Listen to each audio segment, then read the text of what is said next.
Okay, moving on towards game 2. First off, we're gonna have Victory's Hunter coming out first. Survivor-wise, we're gonna be able to see a Prospector, Female Dancer in middle, Mercenary at Red Carpet, and of course, the Entomologist here by the entrance of Graveyard. Okay, entrance of a Graveyard Entomologist, fixing my mic real quick. A Soul Weaver against this team call, I guess it's okay. Because, like, potentially speaking, you're going to be wasting a lot of time breaking female dancers' music boxes anyway, so you might as well save up some, you know, web threads just for the sake of, you know, the more you have, the better it is, I guess. But of course, we have to be careful of early game decoding progress as well, because if it's a bit too fast for the Violetta, there's nothing Violetta can do mid to end game. So getting a 60-second blink down is still quite important here coming from Tai side. But anyways, we're going to have Kenmatsu here playing as Prospector, Pre-Core as Entomologist, Mosusa as I'm just gonna call you Moshi. I'm gonna call you. I'm just gonna. You know, no, I just had a H in there. I'm just gonna call you Moshi, female dancer. Makes my life easier. And Naoya here as the mercenary. But overall for this game, I'd say TY has a little bit of an advantage, especially with the fact that he can save his web threads. But we're gonna have to see how fast the survivor rotates and decodes here after all. And then that's the first pallet there being dropped down by Moshi. We're gonna be able to see the trump card detention build here alongside with Berserker, Nostalgic, Mischievous, and Quenching Effect. But even with that in mind, we just saw female dancer's blood trails there, so we can basically catch up a little bit faster than I thought. We're trying to look for whoever's currently in shack right now, but whoever's in shack has already rotated out here. Prospector is currently not within the nearby vicinity, but it does seem like survivors here. Well, it does seem like female dancer didn't bring a bell. So with that in mind, we're gonna go back straight towards towards middle, breaking the first low music box and the other few, just slowly but surely following up. I mean, even with that on mind as well, it seems like TY decides to, he's thinking about it. He is definitely thinking about it. He does see that Entomologist is bees in the middle, so we can definitely get a few hits on that. But just you know what, just judging by the cipher message, you can kind of guess it could be an either Ento or a Prospector here because they weren't nearby at all. And then with that pallet being dropped down there immediately, that's going to be the first web thread. And it seems like we aren't going to be able to follow up immediately, so we're going to get rid of the pallets here instead. Or we're just playing mind games with ourselves here immediately coming from the Soul Weaver side. But overall for Soul Weaver here, if we're going to be able to get a little bit more web threads just a tiny bit faster, now if that's triple web hits, that's a very beautiful flywheel. But we are going to be able to get a brilliant pattern study here coming from Prospector side. Prospector second magnet immediately ready to go as well. This is honestly brilliant for the survivors. The early game rotation was great. Soul Weaver wasted 3 web threads there, but with that pallet stun allowed Prospector to rotate away immediately. And it's also with the fact that blink hit was forced out immediately here as well. So Prosy can just, you know, go back to Graveyard in this situation, especially with the fact that Mercenary finishes Cypher Machine. Graveyard Cypher Machine is also just popped. And we just took a web thread there, so there's one less to use for the Prospector. We also do have Entomologist nearby to give a little bit of a support just when the... Well, probably no. You know, we probably don't need it. The Cypher Machine progress is too good here for you to give B support. But I guess we're going to go for it anyways in this sense.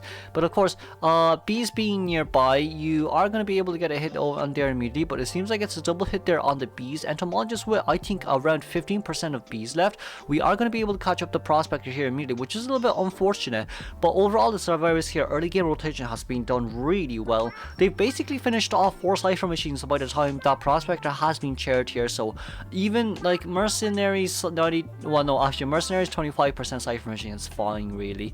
The other 2 survivors are probably going to meet up near middle to finish the Cypher Machine in middle, just so it could be a little bit faster. But even with that on mind as well, it seems like we are going to, no, female dancer is going to middle. Mercenary, oh wow, that's a chair hit. Mercenary, no damage, rescue brilliantly done. We're gonna be able to get a spit and a normal hit there. But you know what this means? This means Mercenary can just come back to rescue immediately, but it seems like they want to opt out for the double decoding progresses here immediately, just because of the fact that, you know, even if accelerated decoding starts in the next 5 seconds, it would be preferable if, oh never mind, they want pre-core to rescue instead. I mean, Entomologist first rescue against a double spit isn't a bad idea.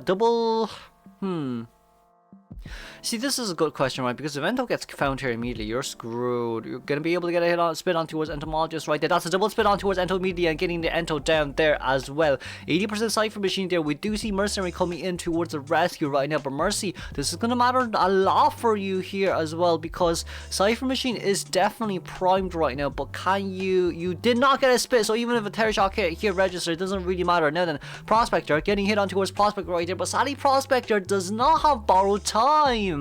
No body blocking there, no flywheel there, was a little bit unfortunate. Now then, with teleport ready to go as well, getting stuck a little bit there from Soul Weaver's side, but even with that on mine as well, we're going to be able to see that teleport coming out immediately. 88% web charge here immediately. Female Dancer, no items remaining. Female Dancer, no items remaining. Female Dancer is going to be able to dodge that very first hit here, thankfully, but even without a mine, Soul Weaver following up with another web thread. We're going to go straight towards the other exit gate right now. Shack exit gate definitely can be open here immediately, especially with the fact that Soul Weaver doesn't really have that much webs left. Now 50 may seem like a lot, but going from one gate to another, you need at least 100. I think bare minimum you need at least 100. But yeah, let's congratulate the tie here coming from Soul Weaver's side. A little bit more surprising for me on that part. But moving on to our second half. Okay, towards second half we go. Survivor side, it's another double rescue team comp. We're going to be able to see Gravekeeper after his buff against a Bloody Queen, I guess.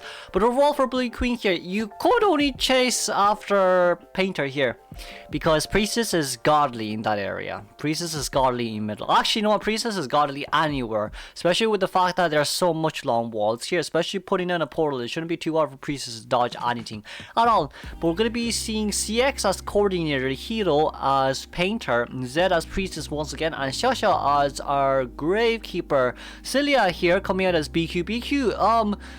You potentially speaking, you could play against BQ is really good against this team comp, but once again, we all know once you start tight kiting or once you start tight stunning BQ, it's all over for her mirrors, even in that case sense as well. But flywheel will also be an issue here, so we're gonna have to see if the survivors block flywheel here at all. But I guess for Painter probably has windows on flywheel, if I'm not wrong. But anyways, moving on towards the gaming go. Let's see, Painter, yeah, windows on flywheel. We're going to be seeing windows on tide on Cordy. Gravekeeper with tide, so no one brought borrowed time here except for GK, lovely. And of course from SiLia's side, it is going to be Control Freak and Rage. Well, Control Freak, Berserker, Rage. No, yeah, Control Freak, Berserker, Rage, Addiction, Mischievous, and Nostalgic with trump card detention here. Wow, okay, but that first mirror will end up as a bad mirror because Hero has already rotated out. Priestess is nearby, which is a little bit unfortunate. I mean, no one could really give the position of where Priestess was, but we do see that Painter is coming back in straight towards middle to decode right now. And even with that sense too, GK going in straight towards Shovel. Even if we do manage to force the Shovel out, we still need GK to rotate a little bit just before he gets out. Well, he got out immediately, which is fine, I guess. But anyways, Cordy being nearby right now, Cordy rotating straight towards Graveyard. All survivors are rotating brilliantly here, except for the fact that Priestess has spawned next towards SiLia's face, lol.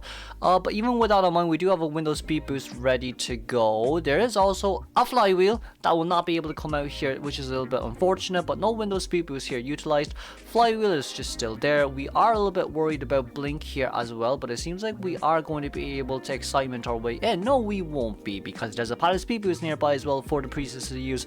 So in this case scenario, Priestess more or less will be rendered useless very soon, since she doesn't have a portal remaining here. Even if she manages to vault the next window, BQ does have a mirror to counter all that. Flywheel came out brilliantly, but that is... oh wait, never mind. Woo! We barely... well, okay, we're barely able to live through that. Okay, we're barely able to live through that. So SiLia now knows it's currently... no what again?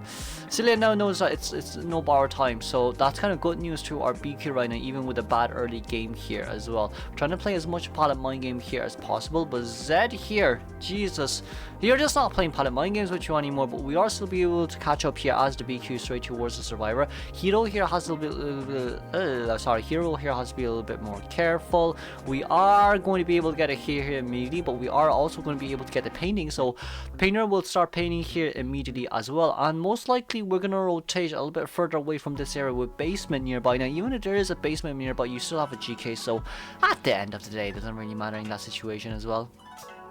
But of course, But of course, from the survivor side, they're going to be needing 2 of them to follow up towards each other to start healing. SiLia here with another mirror. Sadly, the cipher machine wasn't shaking, so I probably wouldn't have used that mirror anyways. But of course, getting rid of all those nearby walls is a brilliant idea, just in case you miss a hit and Priest has got a portal and ready to portal out from your area. That is going to hurt a lot for you.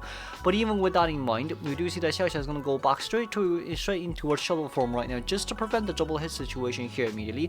Now Priest is vaulting over that window, getting a little bit of a window speed boost, but Priest is kind of also well, she can't portal anymore, so she's gonna have to run very far away from the basement right now. And then with the cipher machine here almost popped at 100% for GK, I guess what matters most here for Survivor is how they are going to tie this. Right, if they're able to tie this, that's what mattered the most. But GK definitely, well, GK could potentially come rescue again. You know what, yeah, GK could potentially come rescue again, but GK needs to body block here because everyone else has nothing to use. So on towards Gravekeeper's side, it seems like Gravekeeper and Cordy both want to come to rescue, but Gravekeeper will be going straight in. No, never mind, we're going to be seeing Hito coming in straight towards middle. Meanwhile, Gravekeeper is looking for an item. Is he? No, he's not. Okay, he's becoming a main base. Okay, he's becoming a main bait right here. We know that excitement is ready from Cordy's side, but this excitement is going to hurt quite a bit. GK can potentially just go down, I won't lie. GK could potentially just go down, I won't lie. That's going to be hit on towards the coordinator there immediately. Priest is also... we got the excitement out, thankfully, but Priestess has to go. Oh, never mind. Priestess got hit as well. No! Wait a second. That's a triple hit. Oh my god, that's a triple. Oh my god, SiLia. That's a triple hit from BQ. Really? Okay, we're going to be able to get Priestess up on the way here immediately. So that's going to be a tie game for game 2 CV. Wow, that triple hit was so important. That triple hit was so important right there. This could be a win if we're going to be able to mirror straight towards that gate. But it seems like for SiLia here is going to be playing a little bit more safe. You can mirror SiLia if you want to. You don't have Tinnitus just yet, but Tinnitus is going to be able to pop out right here immediately. So mirroring here will be a little bit too late, but even with that in mind, wow! Well, that triple hit was insane. Moving on towards game 3.